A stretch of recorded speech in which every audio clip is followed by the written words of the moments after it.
So the first thing I need to do is find out my skill, and last time I got a skill of 8. So 10 this time. I'm doing better on skill. Next is stamina. So last time for stamina I got 18. So all 21 better again. And luck, and last time for luck I got 9. Oh, not quite as lucky. And finally is our fear score.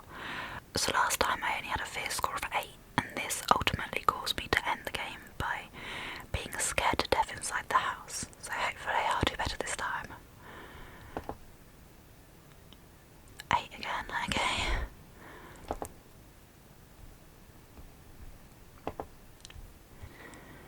So where the story begins is that we're driving in a heavy thunderstorm on our way to some kind of appointment that's happening tomorrow that we absolutely cannot miss.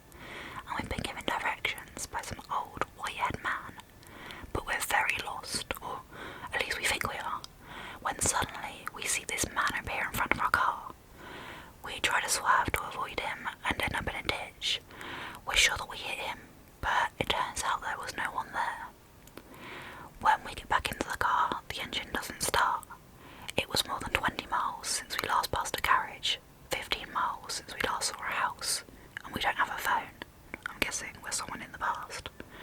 When suddenly, from far down the road, we see what looks like a bedroom light being turned on. It's about 5 minutes walk away, so by the time we get there we'll be absolutely drenched. But we should be able to call the garage from the house, and we absolutely can't miss our appointment tomorrow. So we decided might as well give it a go. By the time that we get to the house, the storm is so bad that we don't notice that the house is very old and falling apart, that the light going from the window is clearly an oil lamp and not electric, and that there's no phone line running to the house. So as we walk up the creaking steps to the front door, we realise that there are no lights on downstairs, and when we poke our head out from underneath the porch to check if the bedroom light's still on, it isn't. And that's when we suddenly become very aware of the fact that it's only 5 minutes to midnight, and that whoever lives in this house is probably sleeping, and it's actually kind of spooky being out here in the middle of nowhere in the middle of the night. But we can't miss our appointment, so we're going to knock on the door anyway, when, from the left-hand side of the house, a dull glow catches your attention. A light has been turned on. You breathe a sigh of relief. At least someone is awake. You consider your options. There is an elaborate knocker in the middle of the door, and a bell ball hanging down to the right. So last time I played, I tried to choose options that were as close to how I'd actually act in real life, for the most realistic experience. Well, assuming that I knew that I had some fear score that I had to worry about. So I chose to ring the doorbell, which actually I'm more likely to knock the door than try to ring the doorbell, just because I don't think I've ever met someone with a working doorbell before. But anyway, now that I've died once, I can go full this is just a game. Let's just try and beat it. So I'm going to creep round the house to investigate the light by turning 289. You walk from the porch round the side of the house. A light is indeed on, and it's shining through a window at the back of the building. Do you wish to go round to see if you can see anything at this window? Or will you walk up to one of the other windows along the sidewall to see whether you can enter the house without anyone knowing? Oh, I'd like to... Sorry, I'm using a trackpad. Yes, sure. The lit window is next to a back door, which leads into a kitchen. Voices are coming from the kitchen, but you cannot see anyone. Whoever is in there must be standing by the back wall, out of sight. You strain to hear what is being said. There appear to be 2 people in the kitchen, and they are talking excitedly. Master is getting ready. I'm starting to get excited. I've never been to one before. Do you really think we may be visited? Another man's voice, rather more controlled, replies, You know, I'm having doubts about this whole affair. She is young, and she came here in all innocence. I just don't know. The 2 men walk around the kitchen, and you can see them more clearly.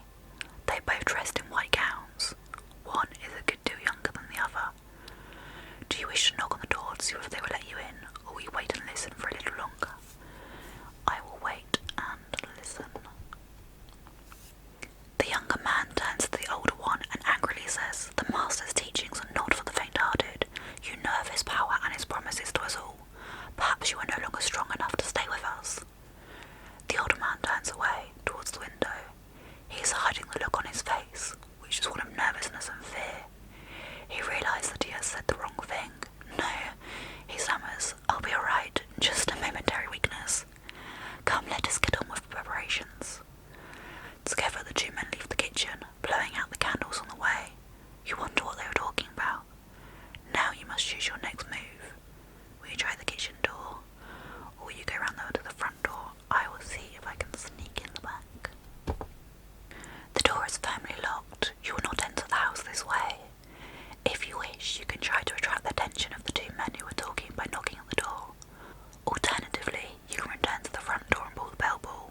situation.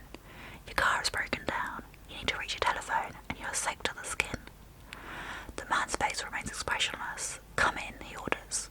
The master is expecting you. Follow me. He leads you into a reception hall and tells you to sit down while he informs his master of your arrival. You sit down in a solid carved chair and look around. The reception hall is certainly not what you'd expected from the outside. It is elegantly decorated with rich tapestries and fine oak panels. A number of portraits line the walls. A sturdy 16th century table is set against one wall. So last time I tried to study the paintings, and there were 3 paintings, and I looked at the painting of the beautiful young woman, and she told me not to drink the white wine, and I also lost a fear point from that. So this time we will look at the picture of a middle-aged portly gentleman wearing half-moon glasses. You study the portrait of the Duke of Brewster, 1763 to 1828. A rather elegant sort of chap, you think as you stare at him, but suddenly you jump back. You could swear you saw his eyes move. A moment later, your suspicions are confirmed. His eyes are definitely moving, directing your attention to one of the doors in the hall. What is happening? Your car breaks down and suddenly you're in an elegantly decorated derelict house with moving portraits. Will you sit back in the chair and wait for your host to return, or will you try the handle on the door that the portrait is looking at? You may, if you wish, look at another painting. I was hoping for more advice, like don't drink the white wine, but let's see what's behind this door. You race across the door and twist the handle. You stifle a scream and release the handle immediately as an electric shock runs up your arm. Oh, it's the front door he was looking at, because last time we tried to escape with the front door and we got electric shock. So I assume this was a different door, something behind it, but okay. Footsteps, someone is coming. The tall man you met earlier walks in, opening the door for another tall man dressed in a red smoking jacket.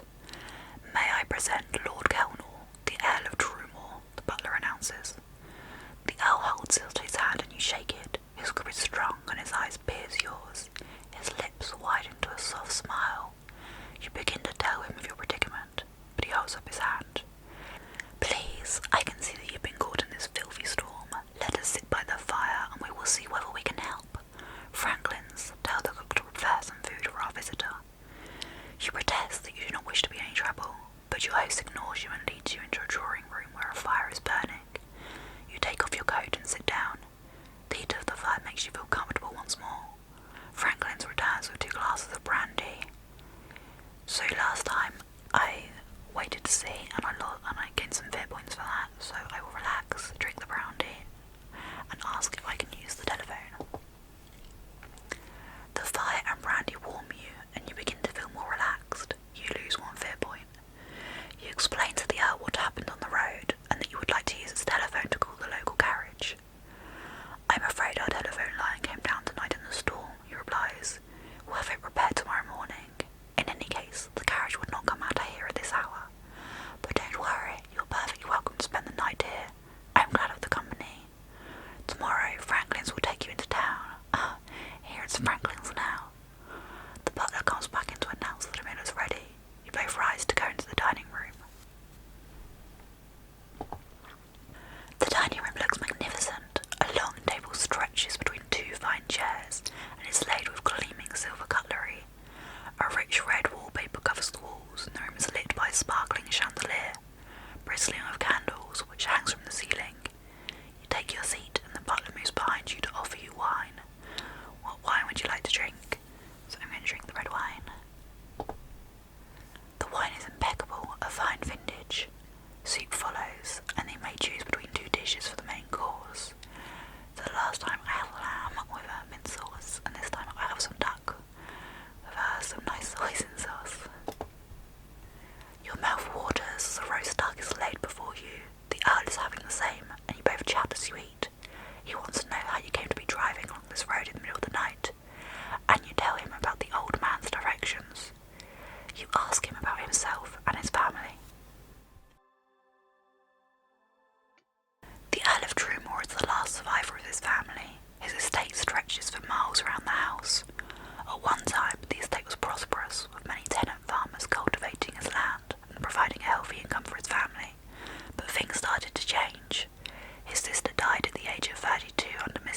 circumstances.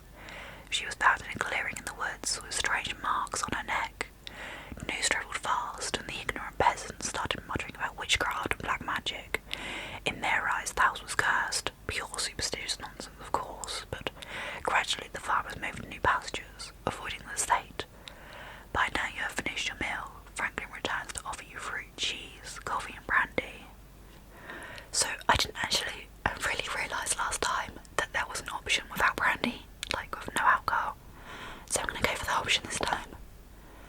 The butler brings you in a plate of cheese and a steaming pot of coffee. He cuts you a portion of cheese and pours your coffee into a china cup. The conversation continues. You finish off your meal. The Earl rises to his feet, saying, "Our conversation has been most enjoyable, but now you must be tired. Franklin's will show you to your room. Let us retire." You stand up. He's right, you are tired, and it is well past midnight. You stumble and reach out to steady yourself against the table. You didn't realise you were that tired. Or have you had a little too much to drink? Your head is spinning, and the voice of your host becomes part of a background noise which is getting louder and louder in your ears. Eventually you collapse to the ground and lose consciousness. You open your eyes, your head is spinning, and it is some time before you are fully aware of the fact that your hands and feet are bound. The room you are in is empty, but you work out a plan. You hop over to the window, break the glass, and use it to cut yourself free. Pulling yourself to your feet is awkward, but you manage it. On a mixture of hops and scuffles, you arrive at the window. Outside, the wind is blowing the rain against the window panes. Will you go ahead and smash the window with your hands, something of a risky business? Or will you instead test your luck? So last time I tested my luck and I got lucky, but I've got a slightly lower luck score this time, but we shall try again.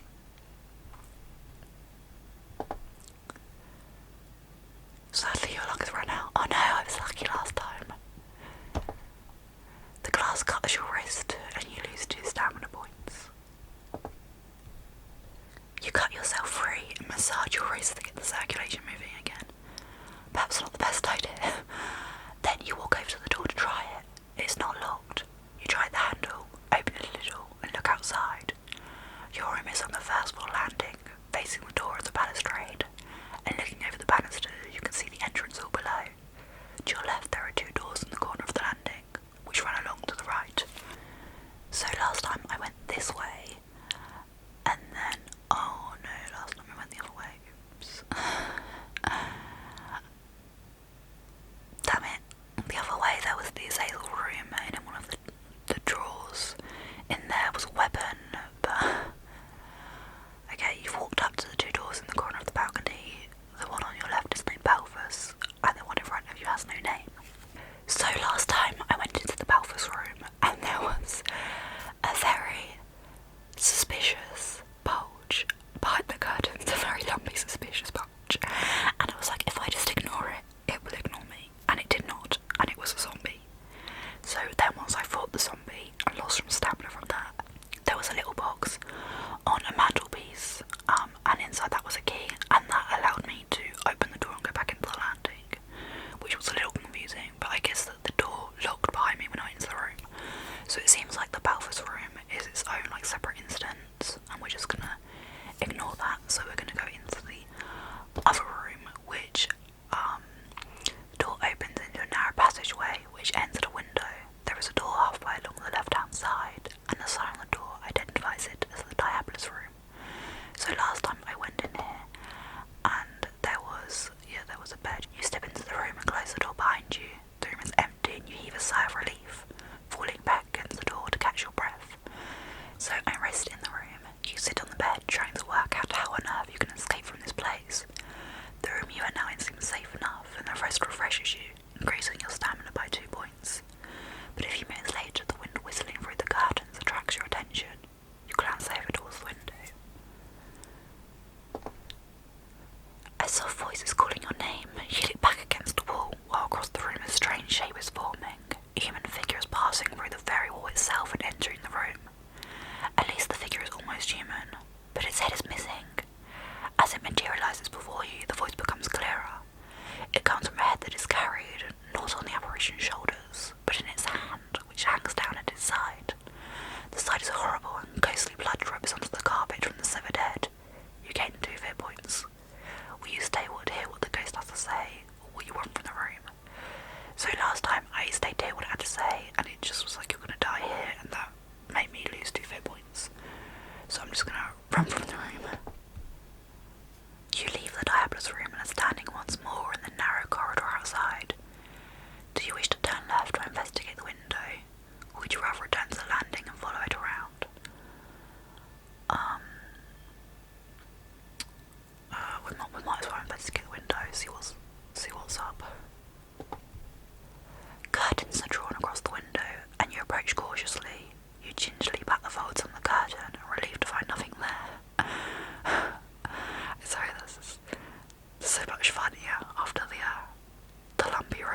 why not?